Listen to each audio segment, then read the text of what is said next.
Welcome back, guys. I'm not gonna say this is episode 2 because I don't know how long I'm gonna be doing this, but thank you guys for the first video, how much love you gave us. I'm back today with a really, really great guy. We're gonna get into a lot of different stuff, but I'm back today with Elliott Johnson.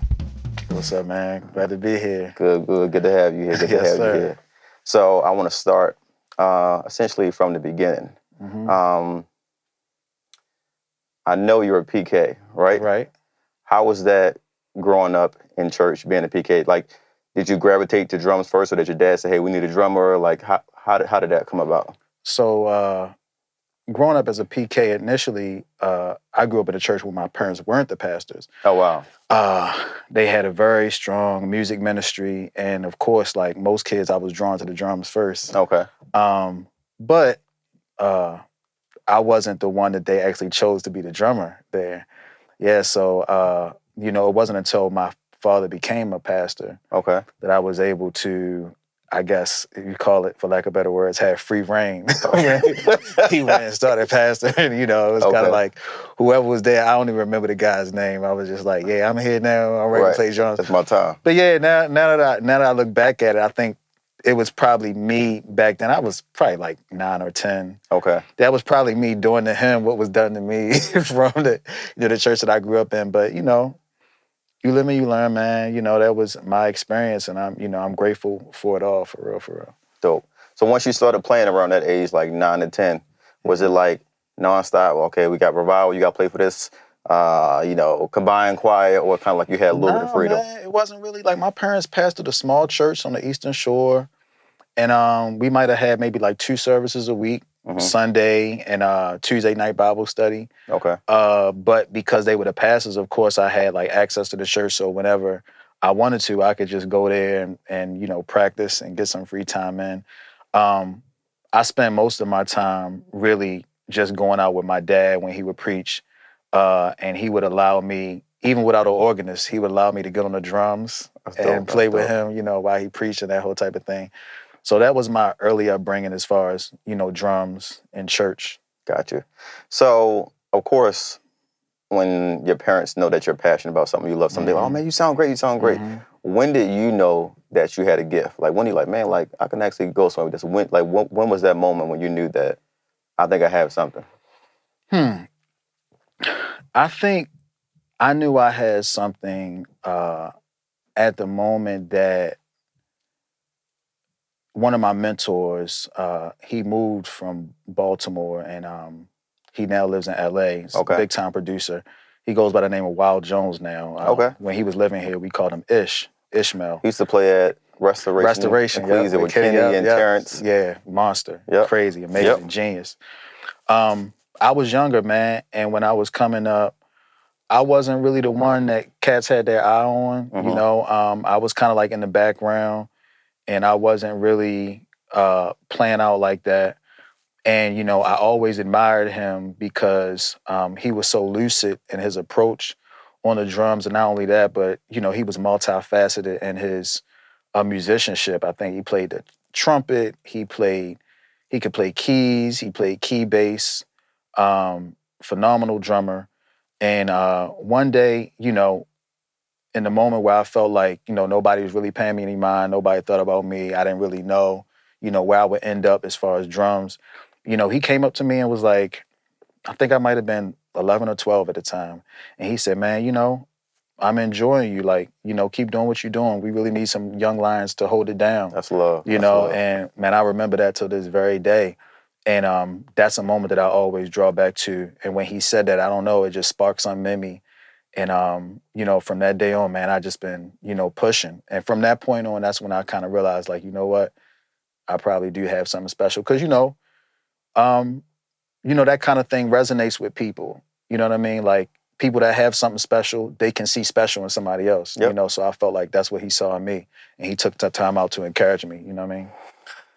In that same vein, and it's funny you said that because my next question is, what made you want to help, invest in Gabe, mentor Gabe, seeing him? Because you said Ish was pointing to you, what you say about 9 and 10. I think Gabe about said 9 or 10. That's about the same time he met you. So it's kind of like history repeated itself in a second. Yeah. So when you saw him playing, like, what made you? I'm pretty sure during that time people were like, oh man, I want to learn how to play drums. So what made you say, like, okay, not only can I see that he's serious, but I'm going to spend some time with him and invest in him. To be honest with you, man, like I was so young at the time that I met Gabe. I think I might have been in my teens when I met Gabe. But to be honest with you, Jay, Gabe just didn't give up. Like he just kept, he came back. He was there almost every time I sat in on the drums. Gabe was there. Mr. Elliott, like, can I show you something? Like, oh, can you show me that? What's that? Gabe was like, before I knew it, like Gabe was my hype man. You know what I'm saying? Like he was my woo corner before I even knew what it was. You know what I mean? That's love. So he would stay over there, man, and he would be in the corner when I would play. And some days I would go pick him up, and I really felt like it was important that I invest in him because, I didn't necessarily have that person when I was younger to kind of take me in and take the time and really work with me. So when I met Gabe, I felt like it was important for me to take him in and make that investment, man. And I'm very glad that I did, because for making that investment with him, I can now benefit off of that to this day, man, because Gabe is a phenomenal musician. As you know, he was here, and I mean, just incredible, man. So I'm grateful, So I would just aspire and inspire everybody out there now, like, take somebody in, make that investment, because you never know when you're going to have to eat off of that investment or benefit from it yourself. Right. I think one of the things that from the outside looking in that I admire about you guys' relationship is that it's not very often where someone two group of people get together and like, mentor, mentee kind of thing.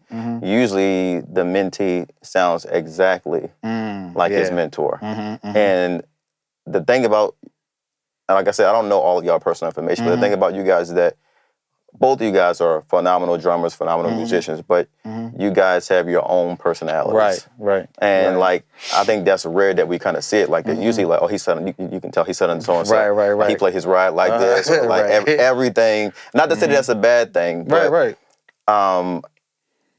when you're working with somebody younger than you, is that something that you kind of instilled in him is that something you instilled in him as far as saying, hey, have your own personality. You may take a few things that I do, but make it you. Was that important for you to kind of instill it in him? It was more so important to me for him, because I never wanted Gabe to get the opportunities that I got because he sounded like me, or, that's anybody, man. Like, anybody that I have the opportunity to invest in or, pour into per se, I never wanted to have so much influence on them that you couldn't tell the difference.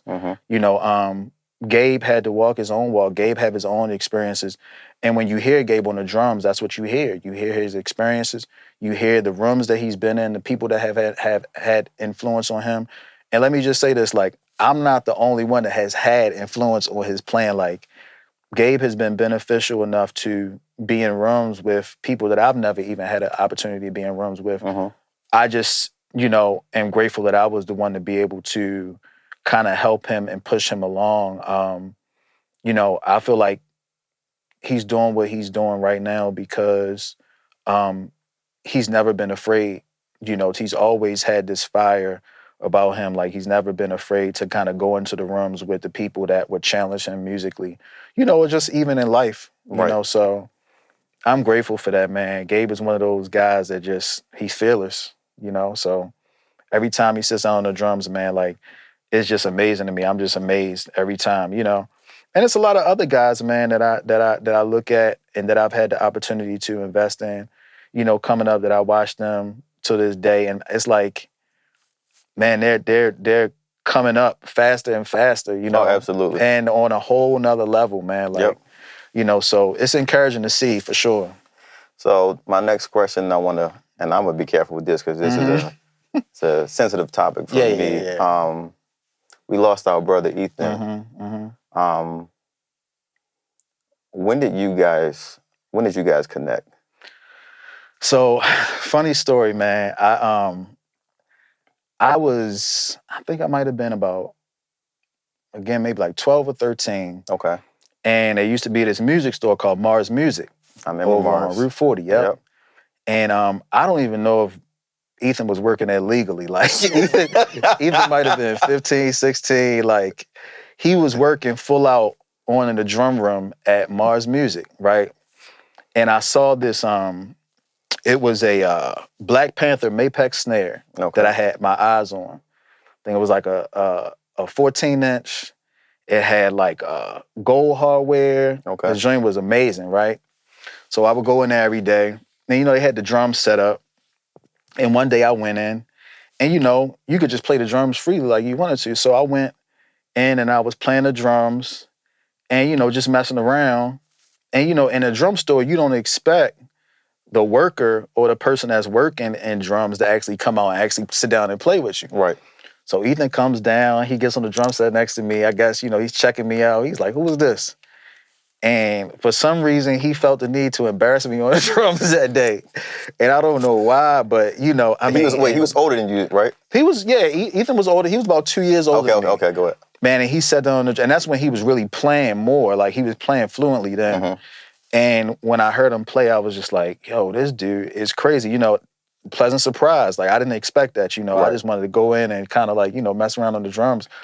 But that's how we met, man. And then we just developed a connection from then, right? And I think one of the cool things about, again, from the outside looking in about your guys' relationship is, for the most part, I think every session that I've seen you play, Ethan was tuning for, whether it's a studio session, whether it's a live record. Why was that so important? Because sometimes you can kind of get to a place where you're working with a different variety of artists, and you're like, I want somebody different for this one. What made you keep that loyalty to say, I'm going with my guy every time, no matter if it's a gospel song, if it's a country, like what made you keep that loyalty? Well, to be honest with you, Ethan was a main part of the development of my sound. So, me having him be a part of whatever it was I was doing, it was, to me, it wasn't any question. He was the person that was in my corner that would encourage me and that kind of, helped me put things together. As far as my plan, man, if it wasn't for him, I don't know if I would have some of the opportunities that I had, in my lifetime, as far as doors that have been open for me and just experiences that I've been afforded the opportunity to grow into. Like I said, he was reasonably young as well, but he was just a wealth of knowledge, man, and he has so much wisdom as it pertains to music and approach and different genres and that whole type of thing. So whenever I got calls, it wasn't no question. Like, I wouldn't have to call if he knew he was right there, and he was a part of the development of my sound up until this very day, so appreciate that, man. That's my guy. Miss him a whole lot, man. So. And this is, again, I'm trying to be delicate with this conversation, just for me as well, because Ethan was my brother. When you got the call that we lost him, man, of course, it's instant sadness, instant grief. And some people are still grieving, man. I'm still grieving. Yeah, you know what I mean? Sure. Like, how were you able to kind of process that and get yourself together? Like, it's like somebody that, I know we all talk every day. Like, we talk about nothing, sports, basketball. Like, how are you able to kind of like start to take the next, like essentially put one foot in front of the other? So I think that sometimes grief can be debilitating and it can cause you to live in a state of resentment. And sometimes when you resent certain things, you tend to not be as realistic about certain stuff. And sometimes that's where regret comes in. And it's still a process. Like, I'm not speaking from a place where I'm like totally over it. Every day I have to remind myself to keep going, put one foot in front of the other. And every day I have different emotions. But, like I was thinking about it not too long ago, I have to be realistic about, what the relationship was for me and how having him in my life, and this is, I don't want people to take this the wrong way when I say it, but sometimes like having people in your life that are so helpful, sometimes it can be a crutch for you, right? And Ethan was just the kind of person that he was just always around and he was just always willing to help. Like he would come, tune, he would tech for you at times, like whatever you needed, even if it wasn't tech. And just life stuff in general, conversation, whatever, man. So What I've been able to do is kind of find like the positive parts and kind of think on the lines of how he would want me to feel or how he would want me to think or what he would want me to do in his absence. And because he was here, I can be honest and say there were some things that I knew I never had to worry about doing. Right. Because I always depended on Ethan to do it. Right. But now that he's no longer here, I've been spending more time sharpening those things about myself that I know that he was always responsible for. Like, we talk all the time, man. Like, I never needed to tune my own drums. Right. Because Ethan was there. Right. Now, we had a conversation, coincidentally, before he passed, maybe months before he passed, I had a conversation with him. I said, I said, you know what? As many sessions as we've done together and you've always, tuned drums and tech for me, I said, you've never actually had a conversation with me about what's your thing, like how you do it, how you approach it. Mm-hmm. And he was like, you know what, you're right. He said, you know what, we'll get to it. And you just watch me and you'll see and you'll learn. And he would give me little pointers from here and there. And then not to mention, or, unknowingly that, he wouldn't be with us now. But I try to, I try to stay realistic about where I know he would want me to be and how he would, want me to carry things, man. And also keeping the main thing and realizing that, we never know when our time is up and we should live and appreciate life for what it is now. And, take chances, man. You just never know when you'll have that opportunity.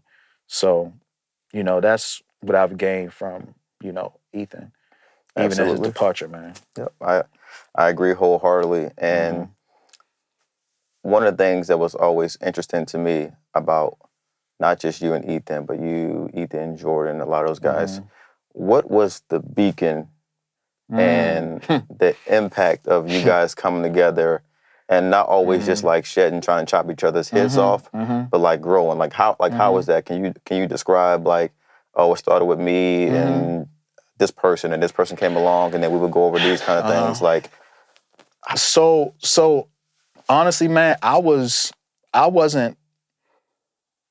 didn't become hip to the beacon until maybe like after a year.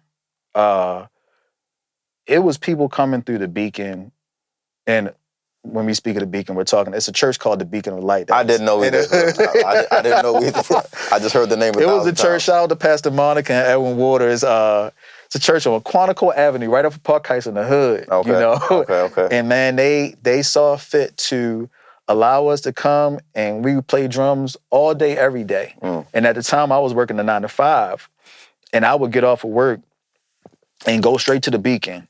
And you just never know who would be there when you would get there, But man, we would be. I mean, the police been called. We've been there all times of night. But I mean, it was a breeding ground, man, for all of us. And I don't think it's anybody that you can name in the DMV area, or especially Maryland, DC, and Virginia, that is doing something on a certain level that has not either been by or heard of the Beacon. Like DC had the basement. A lot of people would go to the basement in DC. I feel like Baltimore had the Beacon, and man, that was really like a breeding ground, like to the point, Jay, where, it wasn't always about shredding and it wasn't always about chopping the next person's head off. And that, I mean, we did do some of that, right, but like time and place. It was a time and place for all that. But, man, we actually sat down and we would play songs and we would critique each other on the songs. And it was such a peaceful environment and a brotherhood environment that nobody took offense, because we knew that it was all about, sharpening the next person so that we could all leave there and be better. So it was free of all of that extra stuff, man. Like, everybody was just hungry to be better. So, it was always somebody in the room that we could look at and point out that was probably doing stuff, that was doing something on a level that we wanted to be at.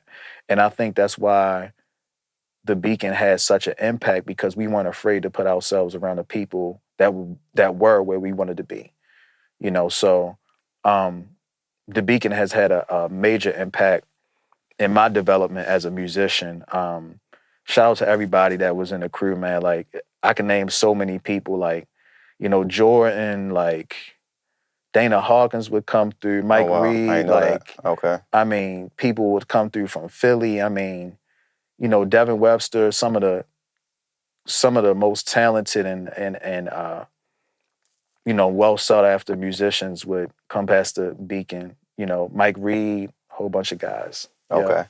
So my next question, I've seen you recently, like still shedding. I was scrolling on Instagram. I saw a clip of you, Gabe, Ben. I think I saw another clip of you. I'm like, now from the outside looking in, you would assume that somebody who's like traveling, working on albums, that like, hey, shedding is cool, but like, I'm not really using that on records. Right. I'm not really using that while I'm traveling. Like, Right.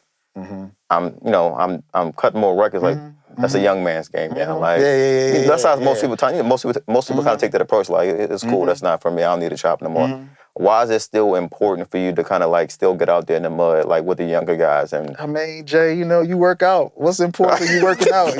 Like you be in the gym. I see you in the gym. Right, pumping the arm. Right. So I think for me, man, I still enjoy it. Okay. It's some dudes that's coming along that, I would love to sit down with, and I know I probably wouldn't stand a chance, but it's the ability to be able to sit down with somebody and they push you to a point where you see something in you that you didn't know you had. So I value sitting down with the younger guys and even some of the older guys that still do it, on a regular basis, man. Like, it's all about growth. Like, and it's, they say iron sharpens iron. That's what I enjoy doing, man. Like, I love to sit down behind a kit and just create in the moment. Improv on ideas and stuff like that, and just learn, as you go. And, it's really about staying in shape, Gotcha. And then again, you never know when you may need it, so I consider myself to be a creative. We all are to some degree. Right.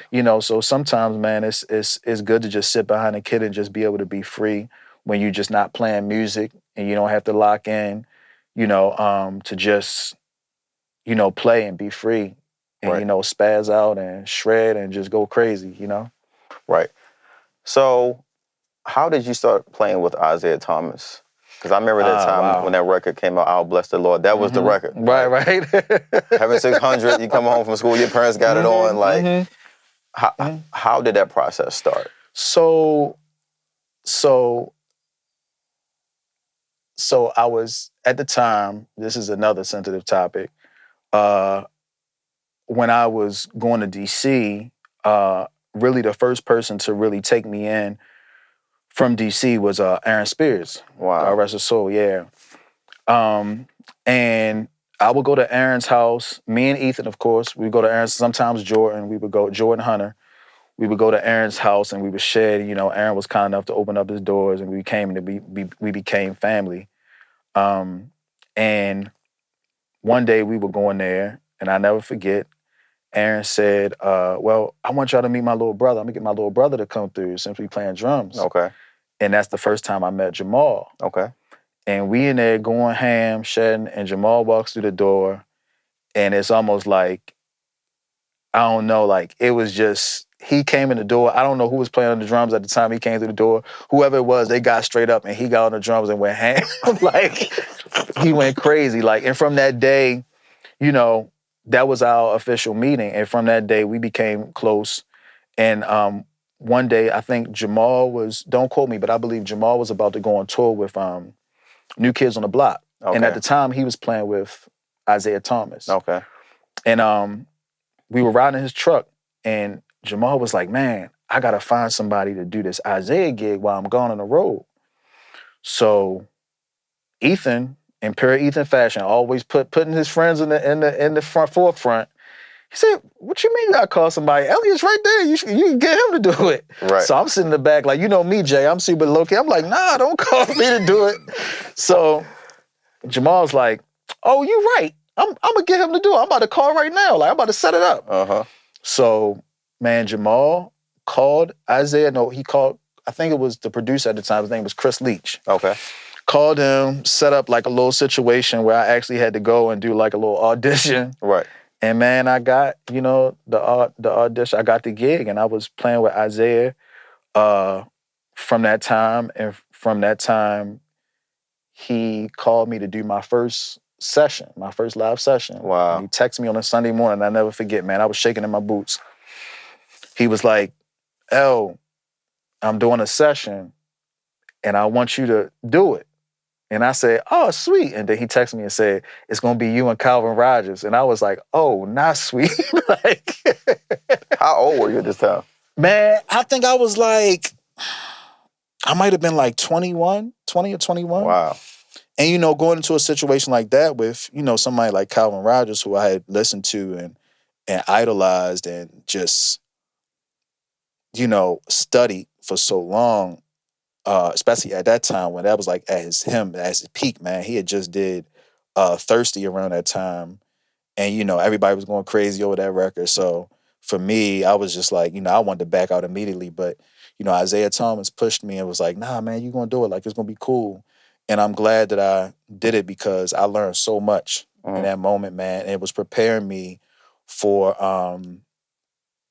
what was to come. And I didn't even realize it, you know. Shout out to Jamal for that. That was man. That was love. Yeah, shout out to Jamal Moore, man. Looking out, definitely. Thomas T.C. Clay. Ah, yeah, man. Wow. I mean, when we hear that name, we're like super creative, own style, originality. How did that come about? Because the band for that was like just it was crazy, man. Like it was. Who was you have? You had Sean Walters, right? Sean Walters, okay, on keys. James Drummer Boy Harris, amazing amazing. Jay Bratton, amazing. We had a plethora of guitar players, but the time I came, around that time, Matt Sampson was playing. Amazing guitar player. Yes. Yeah, man, those were some crazy times. Rehearsals till 3, 4 o'clock in the morning. Till this day, I can say that I've not experienced just a raw, genuine, authentic talent like Thomas T.C. Clay. Like, he just had a thing, man. Like, his approach, his boldness, the ideas that he had were far, far beyond his years. To the point where sometimes I felt like he was born in the wrong era, you know, and he was taken from us too soon. Like, you know, his ideas and some of the stuff that he would think of and that he would talk about, and some of the dreams that he had as far as spreading his message outside of the, you know, 4 walls of the church and that whole type of thing. I literally felt like that's what he was born to do. And he was created to do that. And it showed in his approach and his message and his creativity. And the performances. Oh, man, and his performances. I mean, just a next level talent, a next level gift. And, you know, man, I feel bad for people that did not get the chance to ever experience that in person, because it was definitely something to behold, man. Like, and that's another thing, man. I feel like we've talked about, at least up until this point, 3 guys that were just next level as far as their role and as far as their influence on the next generation and generations to come, honestly, because I feel like when people hear me or they hear, you know, other people, you know, you never know what you're hearing or the influence that you're hearing from a previous generation. Absolutely. You know, so when I approach things, man, like, I feel like you hear the influence of a Ethan Clarke or a Thomas Clay or even a Aaron Spears, because the little bit of grit that I do have as far as what I show as far as on some records and when I stretch out, man, believe it or not, that comes from, you know, my experiences sitting behind the drums with, you know, somebody like a Aaron Spears, you know, or watching somebody like a Dana Hawkins, or sitting down mostly with like a Jordan Hunter, you know what I mean? Like, and just learning from those guys, man. So TC was another next level talent, man. Shouts out to Evolution Band. Miss those guys. Those are some special times. I remember it seemed like when you guys were performing live, it's kind of like you couldn't predict what was going to happen next. Everything just seemed like, I know people overuse the word organic, but it really did seem like that. But that's what TC wanted. Like, you know, we'd be in rehearsal till 3 or 4 o'clock in the morning. TC loved the element of surprise. You know, he loved to make people so uncomfortable because he knew that would get them out of their box. You know, it would cause them to think outside the box. You know, sometimes when people challenge you to think outside the box, it's uncomfortable at first. But honestly, you know, I feel like deep down inside, TC knew what he was doing. And based on where we are now, man, I feel like he's so missed in this moment, man. Like, he's so missed in this moment. Sometimes people pass away, and then there's certain times that come along, and you can think about a person that has passed away, and you say, this person would have been very instrumental and intricate during this time. You know, because, I agree. You know what I mean? Like, because, man, it's so open right now, and there's so many people. I feel like people now are more so open to the message of hope and the message of Jesus Christ. And I feel like, you know, the way that TC communicated it was different than, you know, your everyday church service. And now that people are more so open to it, and it seems like it's more widely accepted, to have somebody like him not here, it just seems like, man, like, this was the moment that you should have been here for. Like you said, like, almost he was born in the wrong era. Because now you have so many different subsets of gospel. Yep. Like, you got pop, you got CCM, like, there's even more gospel rappers now as well. So it's kind of like, I agree with you saying. And it's widely accepted, man. You know, I mean, via social media has really made a push for it. And I mean, YouTube University, like we like to call it, you know, so it's widely accepted, man. So that's another thing, man. Take advantage of those things, you know. It's very beneficial. I agree. So it was not too long ago, I saw a post. It was Richard Smallwood tagging you in it. It's showing you some love. I'm like, what Richard Smallwood? One, how was that experience to play with a legend, somebody that we all love? And I'm pretty sure your parents, they love Richard Smallwood. How does that feel to kind of get love from like a veteran, a legend in the game? And when you talk to your mom and dad, I'm pretty sure that does something. Like, let me call him. How does that feel, man? Man, it feels good. It's like surreal. Like, you know, sometimes I can't believe it myself. Like, but at the same time, you know, when I look back at my experiences and the things that I was exposed to and what I came up on, my parents always exposed me, you know, to the best of the best as far as like music, gospel. My dad was raised in church. My mom was raised in church. My dad was a choir director coming up in church in New York, you know, so he was always around, you know, top level, top quality musicians, and he knew musicianship. And, you know, coming up in the home, you know, I don't know if you came up like me, but they always had gospel radio on. Oh, yeah. If you had gospel radio on, and, you know, Richard Smallwood would always be playing, you know, so. It's nothing but gospel. Nothing but gospel. Wild gospel. That's it. For sure. And it got to the point, even when I was younger sometimes, that it may be, I see a hip hop song, but you would try to tell your parents, like, it's no cussing in it. Like, no cussing or not. Don't play it in his house. Like, yep, exactly, so man. I definitely understand that. Yeah. So my next question ties into a little bit what we spoke about in the beginning segment. Your parents, their church wasn't in Baltimore, correct? Correct. Where was their church again? So it was in Laurel, Delaware. Right. Yeah. So are you from Delaware? and the reason I'm asking, or are you from Baltimore, or kind of like you were born like when you were a kid and you came to Baltimore, like? So I was born in Baltimore, Maryland. Okay. Born and raised in Baltimore, Maryland, Johns Hopkins Hospital. Okay. Yes. Yeah, so Anybody that's asking, I'm from Baltimore. Some people say, I don't know where Elliott is from. He just appeared out of nowhere, you know? It really, so I'm going to just jump into the question. It really felt like that. So up until this time, everything we spoke about, I didn't know Elliott at all. Like, I never seen Elliott at all. Now, I've heard people talk about him, like at church, like, man, I'm trying to share with him, I'm trying to catch. But I was just like, okay, this guy, I never seen him.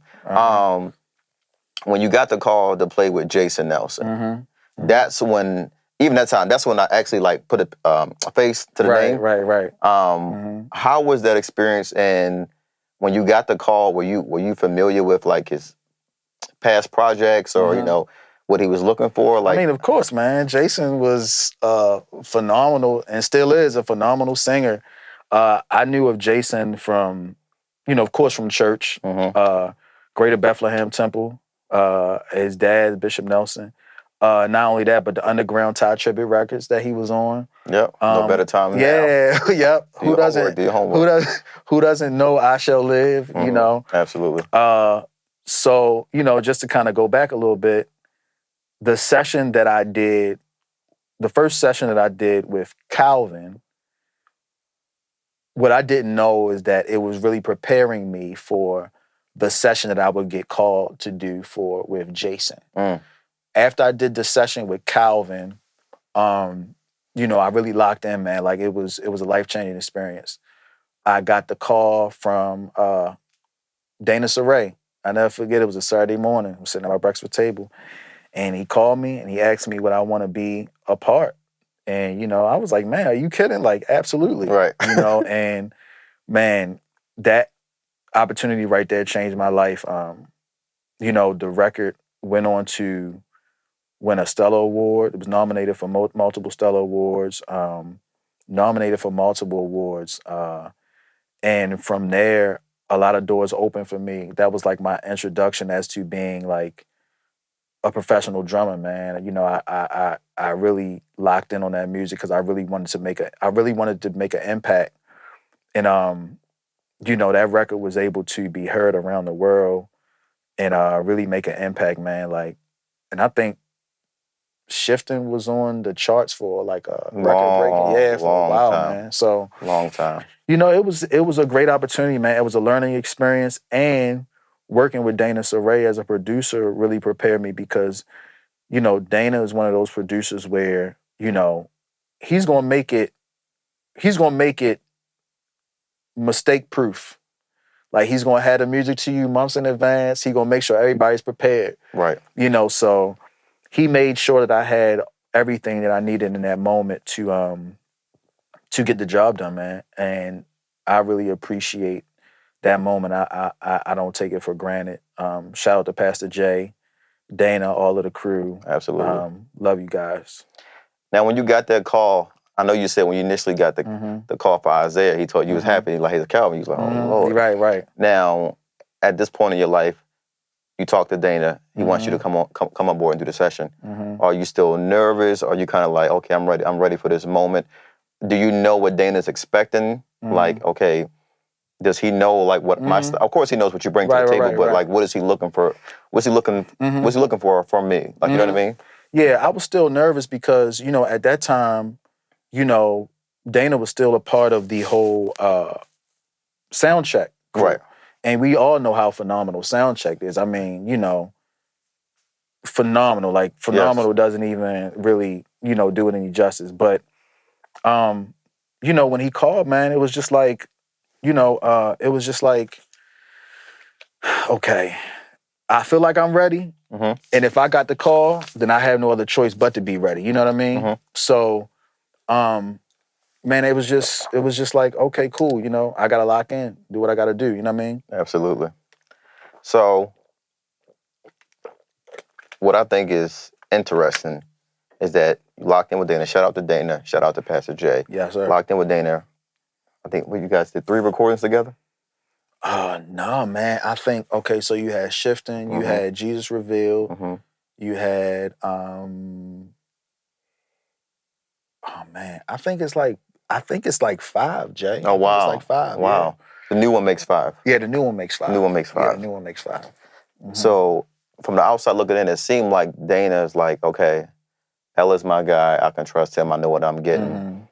Because when we saw you playing with Brian Courtney Wilson, was that a relationship from Dana as well? Another call, Dana said, I know who to call for this. Yeah, yeah. Like, I think it was because of what Dana has been able to trust me with in the past, and he's been able to see what I'm capable of. As far as musically. Right. You know, Dana has watched me grow as a musician from shifting the atmosphere all the way up until now. And he's given me opportunities to still grow. Right. You know, I didn't know it all when I did shifting. You know, I was still learning. But the more you work with a producer, the more you get to learn that producer. And the more you learn that producer, the more comfortable that producer is with you, because they know what they can trust you with and what you're capable of.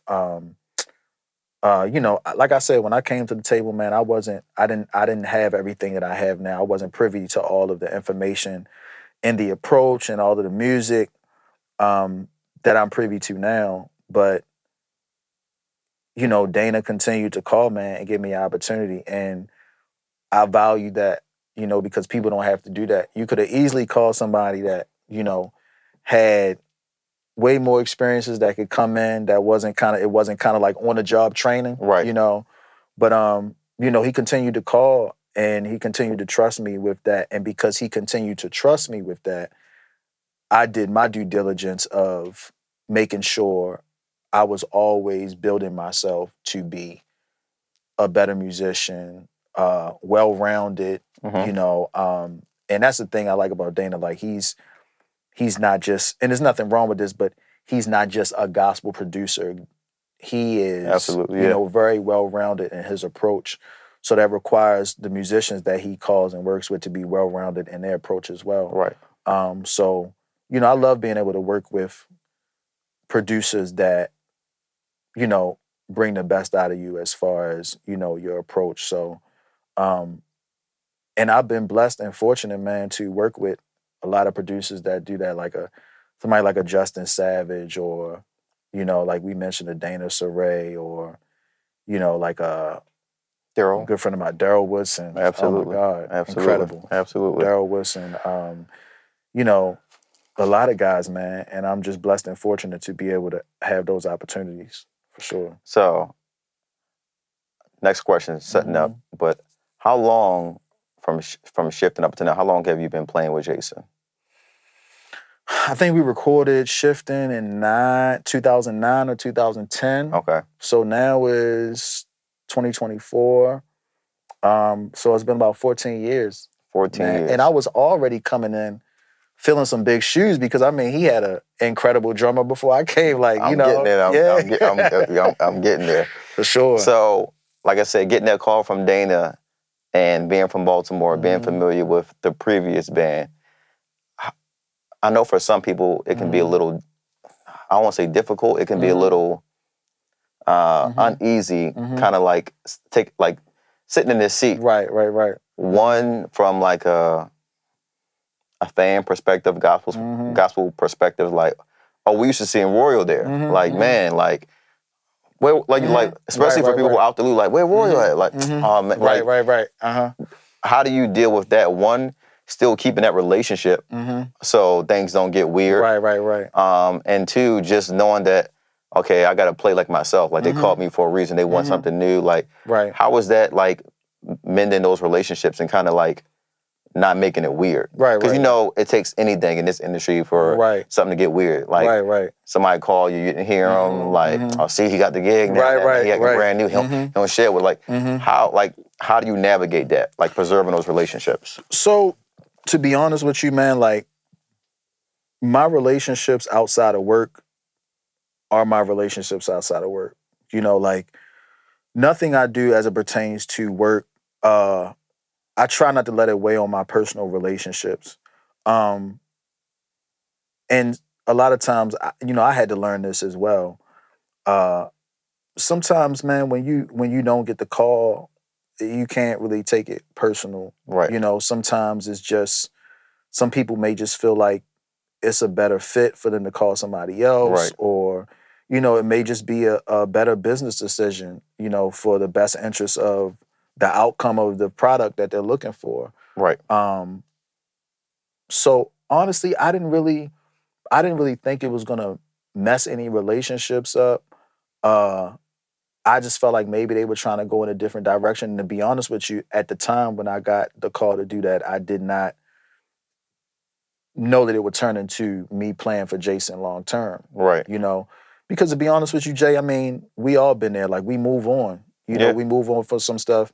And sometimes you just never know. Like, if I were to stay in this seat that I'm sitting in right now, and somebody else came down here, right, and they needed somewhere to sit, and I never got up, you know, then I'm robbing that person of an opportunity to, you know, sit in this seat, right?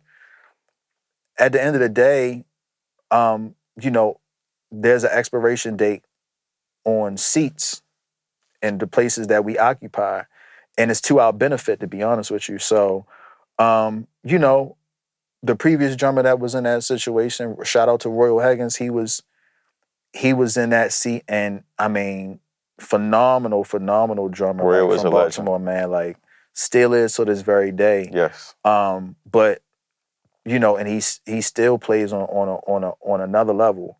But you know, some people just move. You know, some people just move on to other things. You know, and I never really looked at it as being weird or anything like that. I think that, you know, people just move on to different things, man.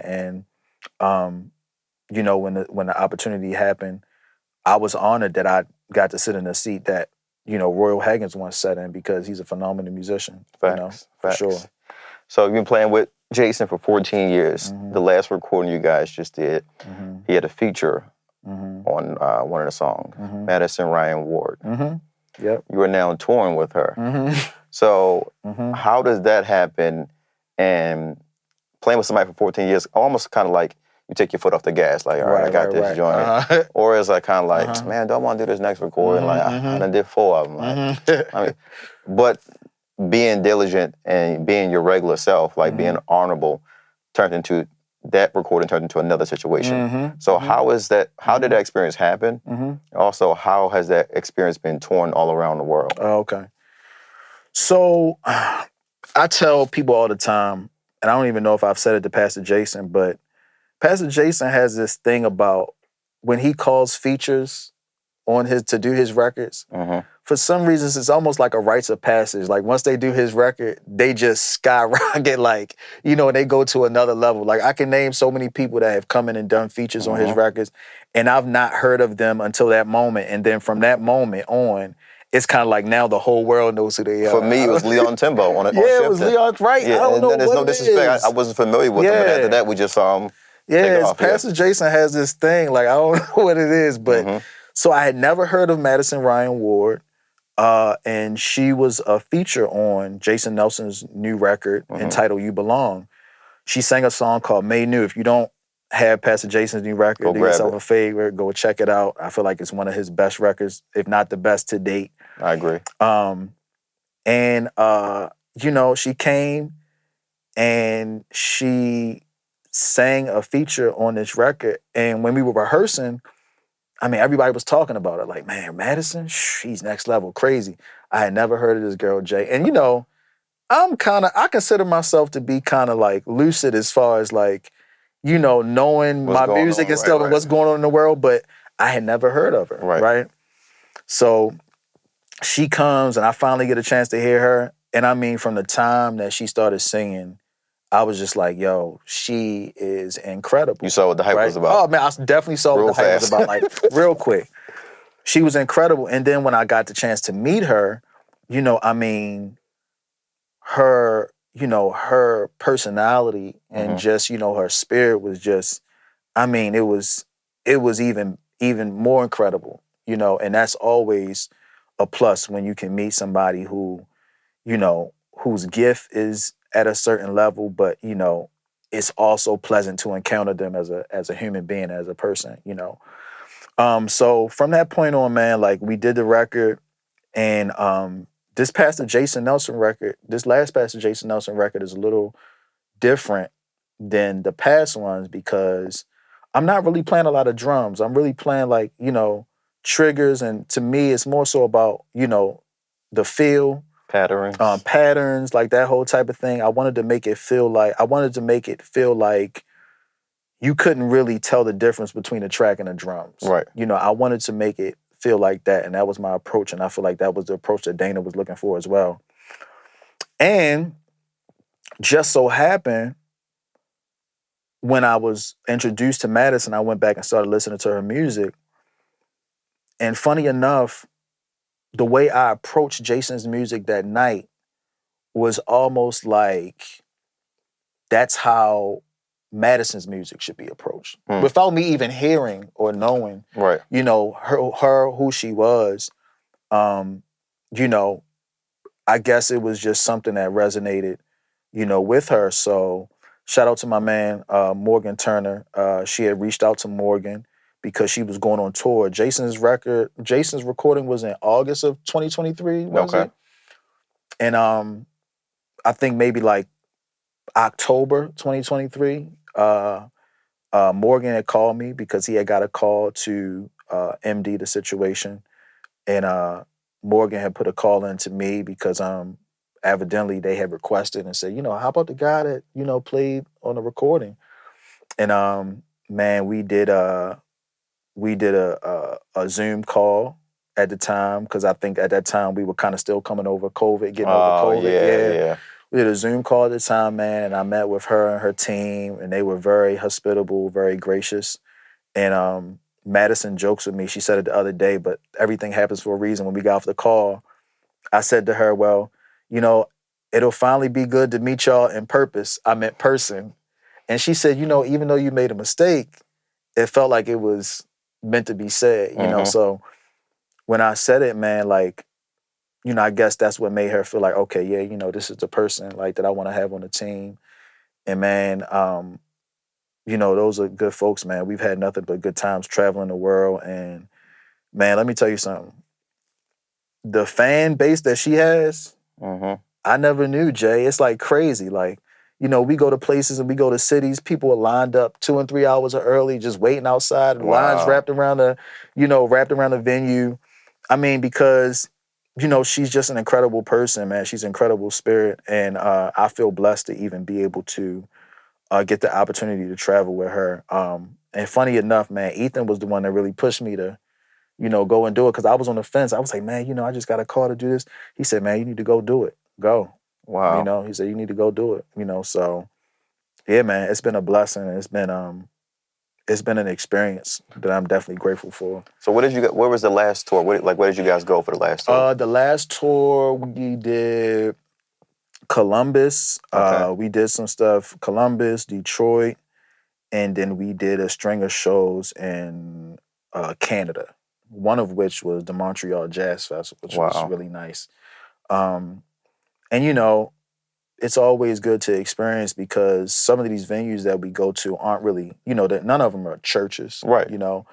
They're venues where you have a plethora of different music that's played, especially at the Montreal Jazz Fest. I mean, it's a jazz fest. You have so many people that come, and the message that Madison carries is such a message of that's uplifting and, upbuilding and encouraging. And, it's really like soul music, man. So to see the people in the venues that are opening up to her message when it's not really a popular thing to do all the time, it's definitely a blessing, man. And she's blessed to be able to get some of the calls that she gets. And I'm glad that she's one that seems to be, chosen for this time to really carry that message. Amazing. Yeah, man, for sure. So, working with Anthony Brown. Again. Oh, man, you bringing up everybody, Shay. People want to know, man, because these are artists who they set the standard for what they're looking for. Right. And what they put out. So, one, how did you get introduced to being a part of the situation? And the very first recording, I believe the one they had in New Psalmist. You didn't do that recording, right? No, I didn't do that recording. Now, I have a little insight because we talked about this before. You had another recording on the same day. Yes, I had a recording that day. Me and Justin Savage are very good friends. This is the Worth record we're talking about, Yes, this is the Worth record, yeah. Me and Justin Savage are very good friends. And, of course, Justin, phenomenal producer. He was producing that record. Absolutely. And when Justin was trying to figure out who the band was going to be, Justin had asked me about it. But at the time that he asked me about it, honestly, Jay, I don't even really know what happened. It was probably meant to be. I don't even know what happened, but I ended up doing another session that night, the same night that they recorded Worth. Elliott Johnson ended up playing the record. And I mean, he's an incredible drummer, man. Absolutely. As fate would have it, that's what happened with that record, man. And sometimes, Jay, what I realized, I was talking to somebody the other day and they gave me some wise counsel. They say, sometimes things don't happen when we want them to happen because you may think that you're ready for certain opportunities, but it just may not be the time for you to do it. Right. I don't have any regrets about it. But it was after that I ended up working with Anthony Brown. And that's a working relationship that has been going on now since I think 2015 or 16. And it actually started out, Jay, Anthony Brown and First Baptist Church of Glenarden put on an incredible Christmas production every year over at the church. If you haven't seen it, you need to check it out. It's incredible. It's amazing. The music, the production, everything, it's just amazing. And I got a call to do the Christmas production. Okay. And from me doing the Christmas production, that was my first introduction to Anthony as far as working with each other.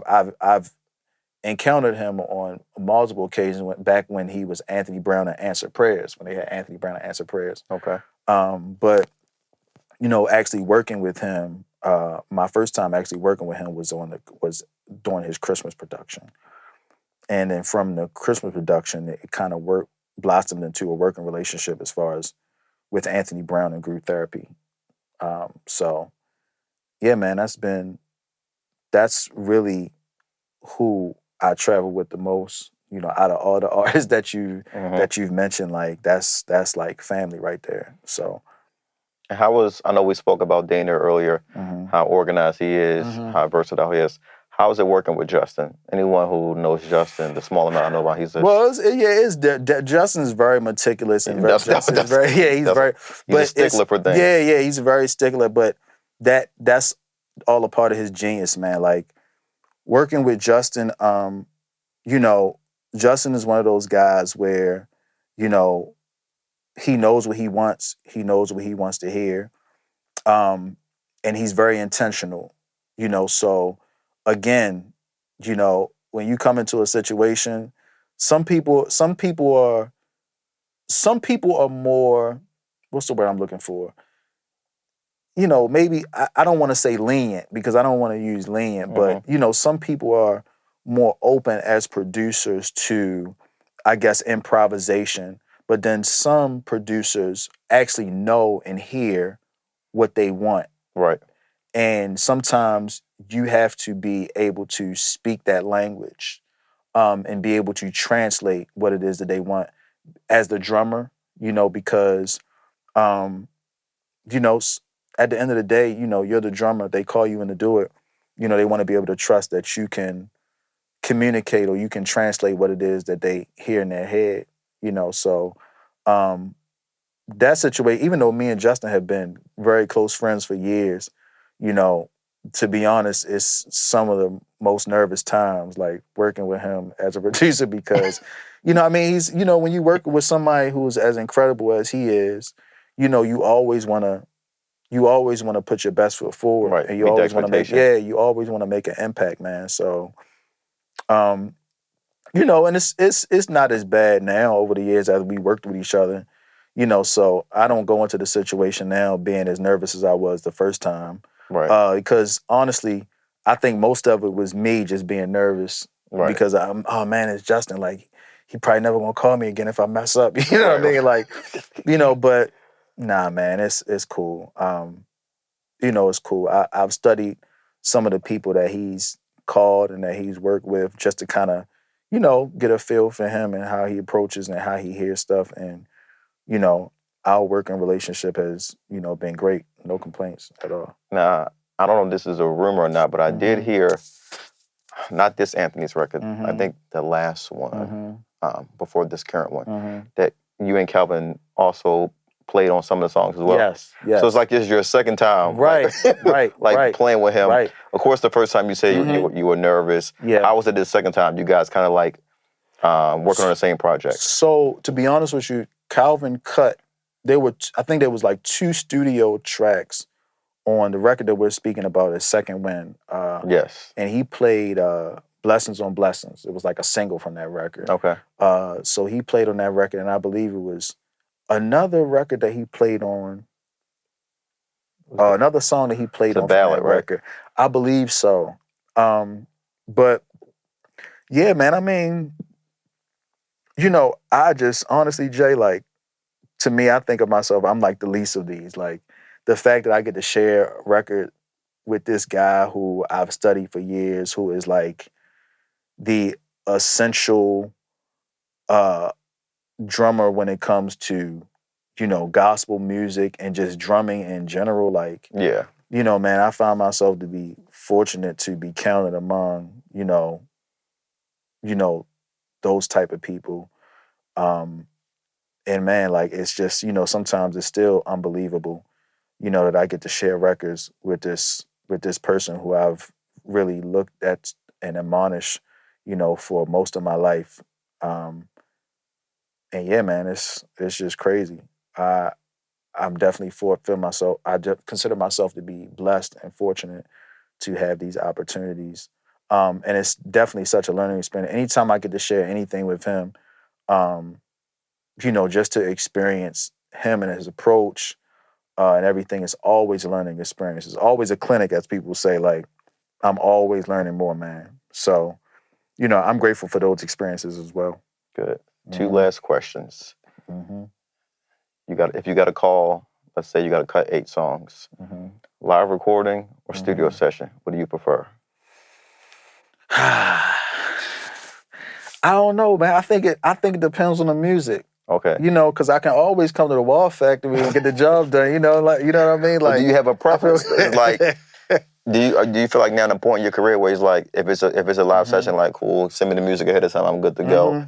Or you like, you know what, I want to sit down, kind of study this, play with some tones, play with some colors. It all depends, man. I like being creative in the moment. But sometimes now, the way certain industries work, you don't really have the time or capability to be as creative as you want to. That's like true. If somebody sent me music and I felt like, okay, I can approach this in the studio, and they give me unlimited time in the studio, and I can just come in here and mess around with some sounds and some toys and stuff like that, I would love to do that. Right.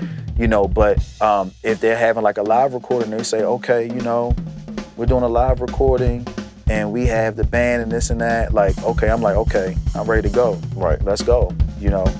I love playing music, and I love trying to find ways and always coming up with different ways to make music timeless. I want people to be able to pick out records that I've been a part of 20 years from now and still be able to say, this sounds like it was recorded yesterday or today. That's one of the things that I aim to do when I approach and when I play music. So to answer your question, man, I don't know. I think it depends on the music, and it depends on, the approach that I want to take. I love both. Gotcha. I love coming into the studio, as you know, like, I love coming into the Wall Factory, when certain clients pay the right amount and I got enough time, I can come in and just, be creative as I want and as I would like. But I also love the feeling of doing live sessions. Right. And, just that moment, man, like, everything about it is just, it's exciting to me. It can be nerve-wracking sometimes to prep for it, right. But it's amazing for me. I love those opportunities and those moments, man. And they grow you up, they grow you up. So, I agree. People say when you in the red, You got to make sure you on 100. Because I was taught when I first started recording, the only person that don't get overdubs is the drummer. The drummer don't get overdubs, so you got to be perfect. You know Oh, wow. what I I mean? didn't know that. That's crazy. Yeah, man. Isaiah Thomas told me that years ago. It scared the mess out of me. But, it helped me. It helped me for sure. Last question to close things out. What will you leave with the new generation?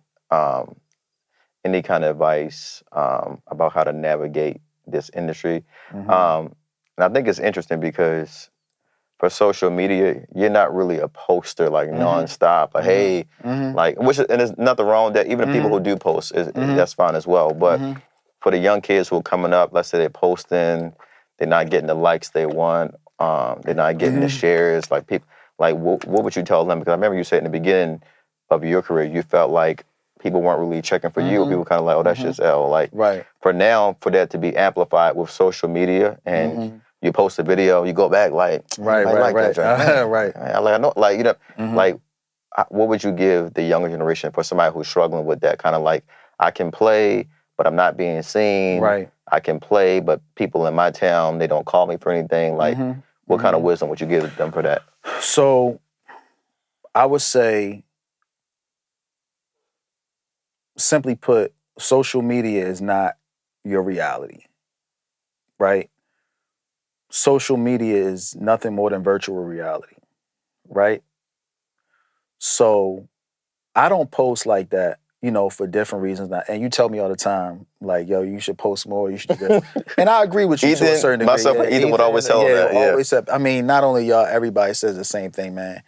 But I think my thing is, Jay, and this is what I would say to the younger generation or anybody, that's looking for some kind of word of wisdom or whatever. Don't let an app lock you in to being one-dimensional, right? There's so much more to you than the eye can see, and we've heard it coming up. And sometimes what happens is, you'll find yourself posting, and when you start getting the likes, then all of a sudden you become the post, right? So it's like, because we're so hungry and we find ourselves longing so much for validation that now we become the post that got the most likes, right? And what you give people is what they're going to expect, right? So now you're suppressing the more that you have to give because you would rather just feel good about the part of you that you've exposed to social media that's now getting the likes, right? So I would just say to the newer generation that, or anybody that's listening that will want to take, any words of advice, post the stuff that may not get the most likes as well, because that's a part of your development. You know, just because it doesn't get any likes does not necessarily mean that it's not needed. You know, and I can just speak for myself. Sometimes I can get so engulfed, or like I can be so interested in a post that I forget to like it.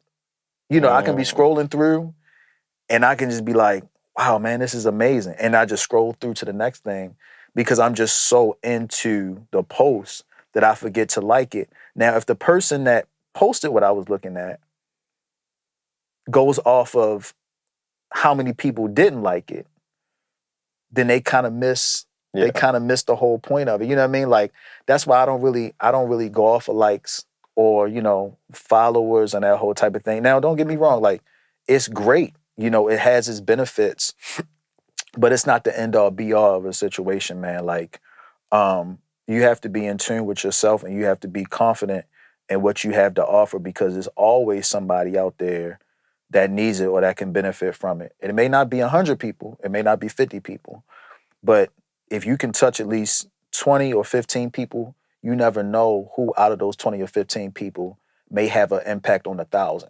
Facts. You know what I mean? So, yeah, man, I would just admonish everybody, keep doing what you're doing. you know, I feel like there's always an audience for you.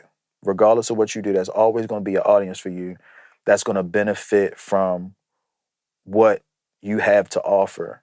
So keep pushing. And honestly, you just may not be called to the big crowd. Right. You know, and that's okay. Because everybody can't be called to the big crowd. Some people have to be called, you know, to the people, you know, who aren't in the main crowds or in the crowd of 1,000 and that whole type of thing. But you still having an impact and effect. So keep doing what you're doing, man. Don't get blinded by the lights and by the hype and that whole type of thing. Be true to yourself and what you have to offer. And there's nothing more gratifying and rewarding than knowing that you've stayed true to who you are and that, you know, you've lived out and done what you were called to do. And I mean, it's an everyday process. So, you know, if you keep the main thing, I think that everything will be cool, man. For sure. Cool. Thank you guys again for hanging out with us. Look out for some more content coming soon. Again, Elliott, Jay, we gone. See you guys. Thank you, bro. Appreciate it. Yes, sir. My God. Yes, sir.